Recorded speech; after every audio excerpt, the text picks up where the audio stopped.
എവിടേക്ക് നിങ്ങൾ എന്നെ കൊണ്ടുപോകുന്നേ? എനിക്ക് എന്റെ മോളെ കാണത്തിന്റെ വ്യാധിയാ. അതിന് ഡോക്ടർ അടുത്ത് കൊണ്ടുപോയിട്ടൊന്നും ഒരു കാര്യമില്ല അമിത്ക.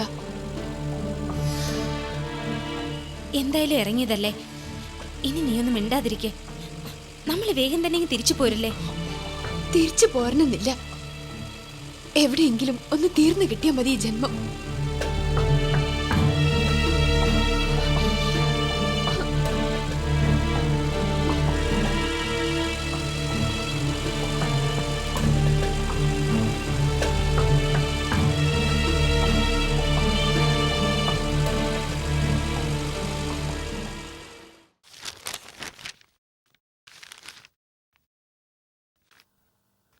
കോഫി. രാവിലെ പത്രം നോക്കാൻ പേടിയാ. ജിഷയുടെ കാര്യം ഓർത്തിട്ടെ. അരുതാത്തൊന്നും സംഭവിക്കാതെ അവളെ ഒന്ന് കണ്ടുകിട്ടിയാൽ മതിയായിരുന്നു. ജേഡ് പേടിക്കൊന്നും വേണ്ട. ഒരു ദുരന്ത വാർത്തയൊന്നും എന്തായാലും ജിഷയെക്കുറിച്ച് കേൾക്കേണ്ടി വരില്ല. ഒരു ദിവസം അവൾ ജേഡിയെ തേടിയിങ്ങ് വരും, നോക്കിക്കോ. നിന്റെ ഈ ശുഭാപ്തി വിശ്വാസം ഞാൻ മാനിക്കുന്നു. എനിക്കെവിടേക്കോ ഒരു നെഗറ്റീവ് സ്ട്രൈക്ക് ഉണ്ട്. നീ തരുന്നൊരു ധൈര്യത്തിലാണ് ഞാൻ നിൽക്കുന്നത് എന്നു പറയാം. എന്നെ കണ്ട് പഠിച്ചോ, ഭാവി ജീവിതത്തിൽ ഉപകരിക്കും. ജീവിതാവസാനം വരെ താങ്ങും തണലുമായി നീയുള്ളപ്പോ എനിക്ക് ഉള്ള വിശ്വാസമൊക്കെ ധാരാളം.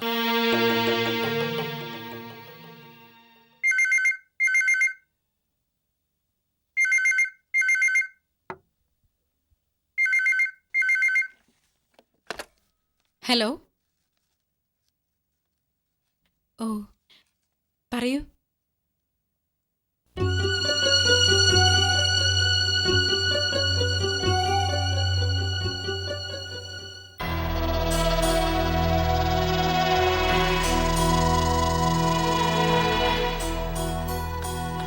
ശരി. ആരാ?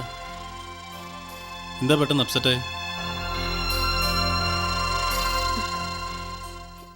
ഏയ്, അത് റോക്കിയങ്ങളായിരുന്നു. ഒന്നുമില്ല, അമ്മാമ്മ അവിടെ വരുന്നുണ്ടോന്ന് കാണണമെന്ന്. അമ്മാമ്മക്ക് എന്താ ഇവിടെ വന്നൂടെ? ആ, അതെന്തെങ്കിലും ആയിക്കോട്ടെ. എനിക്കിപ്പോ റോക്കിയങ്ങളുടെ ശബ്ദം കേൾക്കുന്നതേ വെറുപ്പാ. എന്നിട്ട് അറിയിച്ചാൽ മതി എന്ന് പറഞ്ഞു. അത് ഞാൻ അങ്ങനെ പറഞ്ഞു ഒഴിവാക്കിയതല്ലേ, അല്ലാണ്ട് ഞാനുണ്ടോ പോകുന്നു.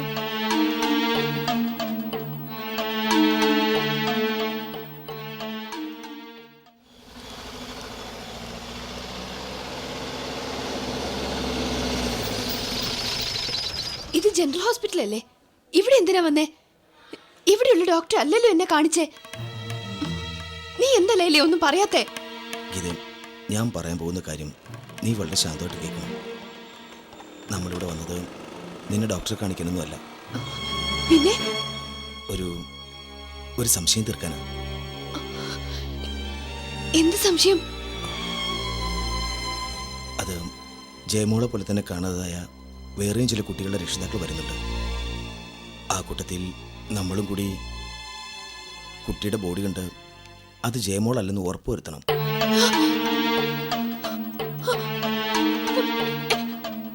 അപ്പോ എന്റെ മോള് ഇല്ല ഗീത, അതൊരിക്കലും ജയമോളല്ല, അതുറപ്പാ. എന്നാലും ഗീത കണ്ടെന്ന് ഉറപ്പുവരുത്തണമെന്ന് സുഭാഷ് പറഞ്ഞു. പിന്നെ എന്തിനാ ഞാൻ കാണുന്നേ?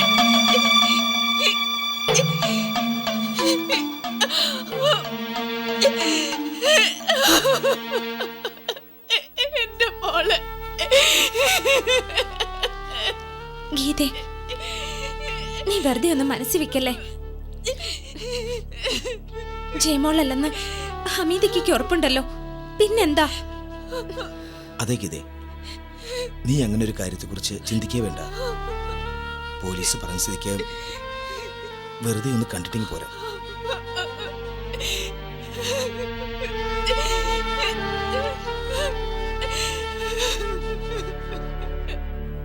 എന്താ ഗീതേ, നമുക്ക് പൊയ്ക്കൂടെ?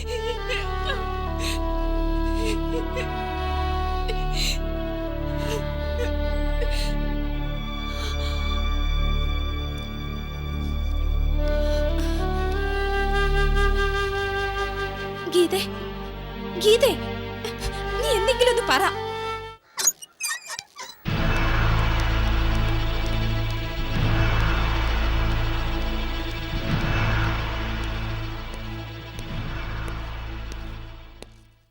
ആ, ഡെഡ് ബോഡി ഗീത കണ്ട ശേഷം എന്തെങ്കിലും കൺഫ്യൂഷൻ ഉണ്ടെങ്കിൽ മാത്രം നിങ്ങൾ വന്നാൽ മതിയായിരുന്നു. അതിനുവേണ്ടി നേരത്തെ ഒന്ന് ഇൻഫോം ചെയ്യുന്നേ ഉള്ളൂ. സാർ, അത് ജയയുടെ അമ്മയെ കാണിക്കുന്നതിന് മുൻപ് അവളെ ഏറ്റവും അടുത്തറിയാവുന്ന ഒരാളെന്ന നിലയിൽ ഞാനൊന്ന് കണ്ടാൽ കൺഫേം ചെയ്തതിന് ശേഷം ഗീതയെ കാണിച്ച പോരെ സാർ? ഇത് തന്നെ ഹമീദും ആദ്യം പറഞ്ഞത്. പക്ഷേ നിങ്ങൾ ആരൊക്കെ കണ്ട് തീരുമാനിച്ചാലും ഫൈനൽ കൺഫേമിന് കുട്ടിയുടെ അമ്മയോ അച്ഛനോ വന്നേ പറ്റൂ. അപ്പോൾ പിന്നെ അതാദ്യം തന്നെ കഴിഞ്ഞാൽ ഞങ്ങൾക്ക് മറ്റു വഴി നോക്കാമല്ലോ. ബോഡിയാണെങ്കിൽ അധികം വെക്കാനും പറ്റില്ല.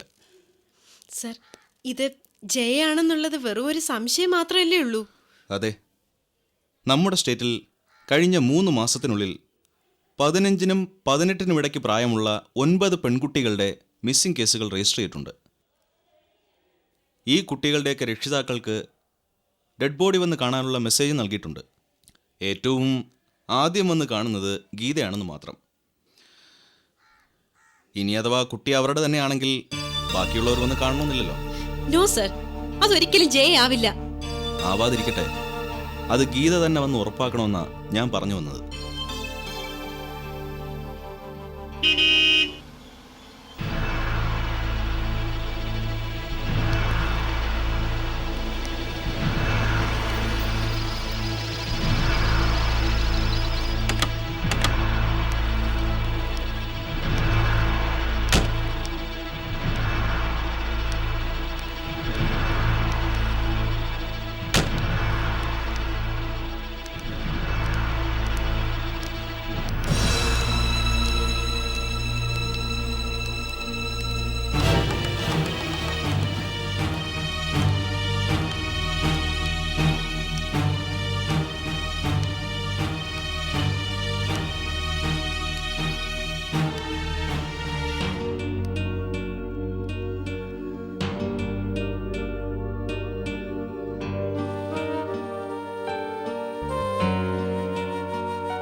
ഗീതേ, ശ്രദ്ധിച്ചു നോക്കണം.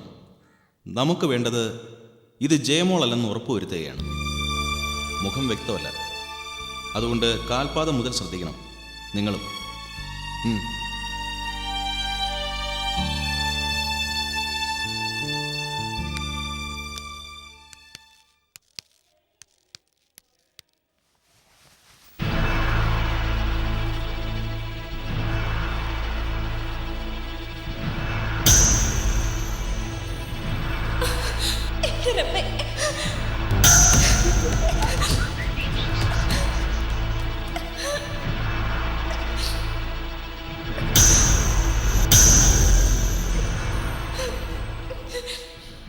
കവർ ചെയ്തോളൂ.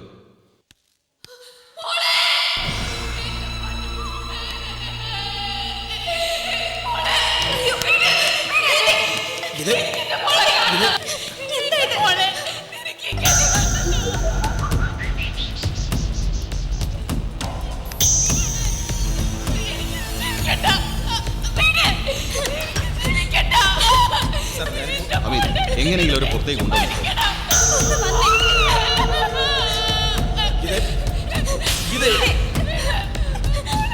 പറയുന്ന കേക്ക്, ഇവിടെ നിൽക്കാൻ പറ്റില്ല, നമുക്ക് പുറത്തു നിൽക്കാം.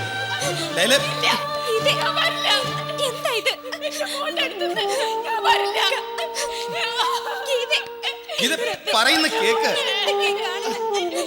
ലൈല ഒന്ന് പിടിച്ചേക്കത്.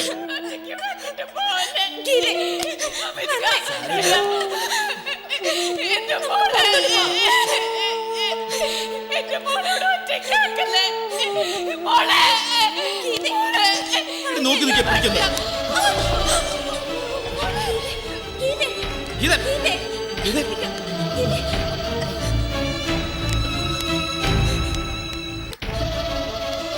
Geetha,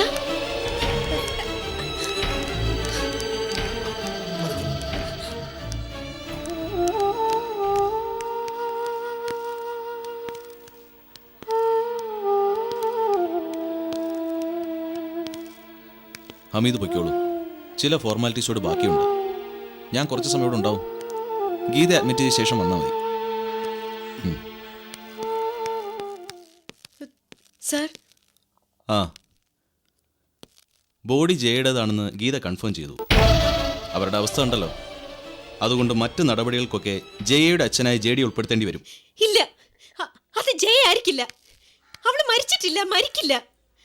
I am sure. എന്താ ഇത്ര ഉറപ്പ്? ജയ മറ്റെവിടെയെങ്കിലും ജീവിച്ചിരിക്കുന്നതായി മിസ്സിസ് നാദ്ര JDക്ക് അറിയാമോ?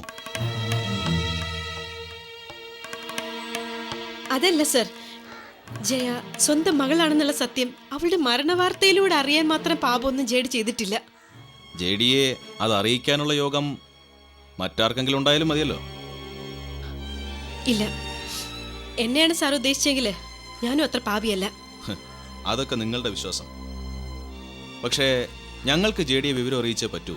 അല്ലാതെ ബോഡി മറവ് ചെയ്ത ശേഷം അച്ഛനാണെന്നും പറഞ്ഞ ഒരാൾ ഒബ്ജക്ഷനുമായി വന്നാൽ കുഴി മാന്താനൊന്നും ഞങ്ങൾക്ക് പറ്റില്ല. സർ പ്ലീസ്, ഇത്രയ്ക്ക് ക്രൂവലായിട്ട് സംസാരിക്കാൻ ഞാൻ എന്ത് തെറ്റാ ചെയ്തത്?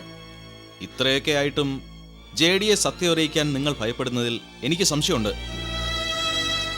ഓക്കെ, സാറിന്റെ എല്ലാ സംശയങ്ങൾക്കും ഞാൻ ഉത്തരം നൽകിക്കോളാം. എന്നിട്ട് സാറിന് വിശ്വാസം ആവുന്നില്ലെങ്കിൽ സത്യങ്ങൾ മുഴുവൻ സാർ തന്നെ JDയെ അറിയിച്ചോളൂ. പക്ഷെ അതിനു മുൻപ് ദയവേത് എന്നെ ആ ബോഡി ഒന്ന് കാണാൻ അനുവദിക്കണം സർ. പ്ലീസ്, അത് ജയല്ലെന്ന് എന്റെ മനസ്സ് ഉറപ്പിച്ച് പറയുന്നുണ്ട്. സർ പ്ലീസ്, ഞാൻ ഒന്ന് കണ്ടോട്ടെ. I beg you sir, please. ഞാൻ പറഞ്ഞില്ലേ, ഐ ക്യാൻ ഐഡന്റിഫൈ. ആ ശരി. താങ്ക്സ്.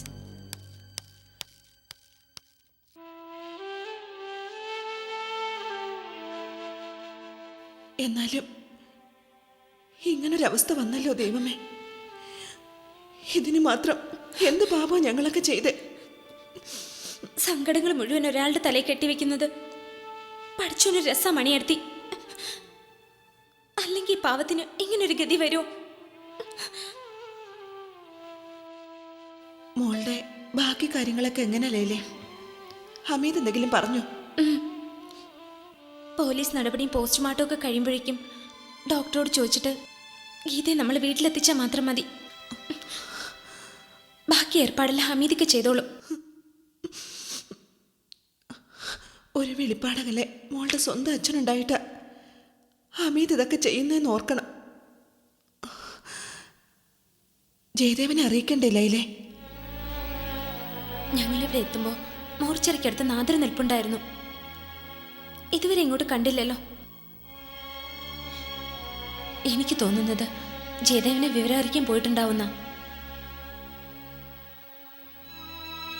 ഒരു മകളുള്ള വിവരം അതിന്റെ കണ്ണടഞ്ഞ ശേഷം അറിയാനാണല്ലോ ജയദേവന്റെ വിധി.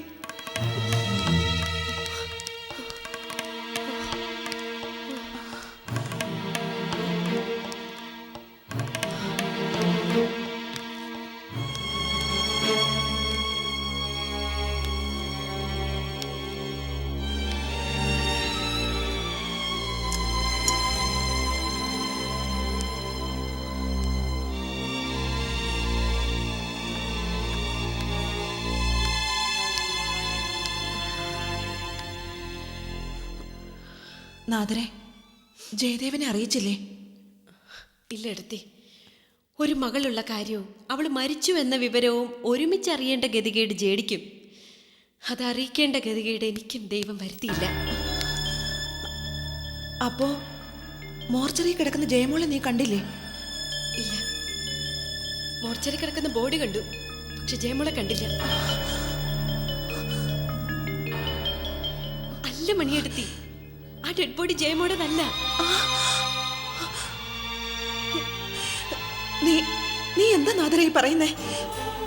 അതെ, എനിക്കറിയില്ലേ ജയമോളെ. നിങ്ങളെ കാട്ടിലും ഈ കിടക്കുന്ന അവളുടെ പെറ്റമ്മയെ കാട്ടിലും ജയ മനസ്സിലാക്കിയത്, അവളുടെ സ്പന്ദനങ്ങൾ അറിഞ്ഞത് ഞാനാന്നാ എനിക്കിപ്പോ തോന്നേ. അതെ, മുഖവികൃതമാണെങ്കിലും ആ കൈവിരലുകൾ നോക്കിയിട്ട് എനിക്ക് പറയാൻ പറ്റും അത് ജയമോളല്ലെന്ന്. എന്നിട്ട് ഗീത തിരിച്ചറിഞ്ഞതോ? അത് ഒറ്റ നോട്ടത്തിൽ ജയയുടെ അതേ രൂപത്തിലും ഭാവത്തിലുള്ള കുട്ടിയല്ലേ. മോളെ കാണാനില്ലെന്നുള്ള ആദ്യം കൂടെ മനസ്സിലുള്ളത് കൊണ്ട് പെട്ടെന്ന് അങ്ങനെ തോന്നിപ്പോയതാവും. അപ്പോ നീയും ഹമീദും ഒക്കെ നോക്കിയില്ലേ ലൈലേ? അത് ഞാൻ ഹമീദിക്ക് ഒന്നേ നോക്കിയുള്ളൂ. അപ്പോഴേക്കും അത് ജയമോളാണെന്ന് പറഞ്ഞ് ഗീത നിയന്ത്രണം വിട്ടില്ലേ. പിന്നെ ഞങ്ങൾ നോക്കിയത് ഗീതയെ മാത്രം. പോവാനുള്ളത് പോയി. പിന്നെ ഇവളെങ്കിലും കൈവിട്ട് പോകരുന്ന ചിന്തയെ ആ നേരത്തുണ്ടായുള്ളൂ. നിനക്ക് ഉറപ്പാണ് നാദറെ അത് ജയമോളല്ലെന്ന്? അതെ ഏട്ടത്തി, അതെ. വേണമെങ്കിൽ ഏട്ടത്തി ഒന്ന് വന്ന് നോക്ക്. വാ, ഞാനും കൂടെ വരാം. വേണ്ട, നീ കണ്ടെങ്കിൽ, നിനക്കങ്ങനെ തോന്നിയെങ്കിൽ ഏട്ടത്തിക്ക് വിശ്വാസം. ഈശ്വര, നമ്മുടെ ജയമോക്കൊന്നും പറ്റിയിട്ടുണ്ടാവില്ല. എന്റെ റബ്ബേ, അതെ ലൈലേ, ദൈവം നമ്മളെ തുണച്ചു എന്ന് കരുതിയാ മതി. പോലീസ് ഹമീദിക്കൊക്കെ ഇക്കാര്യം അറിഞ്ഞോ? അറിഞ്ഞു. എന്റെ അഭിപ്രായം ഞാൻ എല്ലാരോടും പറഞ്ഞിട്ടുണ്ട്. നന്നായി. ഇനി ഗീതയോട് നീ തന്നെ പറയണം. ഞാൻ എങ്ങനെയാ ഏട്ടത്തി? അതെ നാദരെ, ഗീത കണ്ണു തുറക്കുമ്പോ ഈ സന്തോഷ വാർത്ത നീ തന്നെ പറയണം. എന്നാൽ ഇവളത് വിശ്വസിക്കൂ.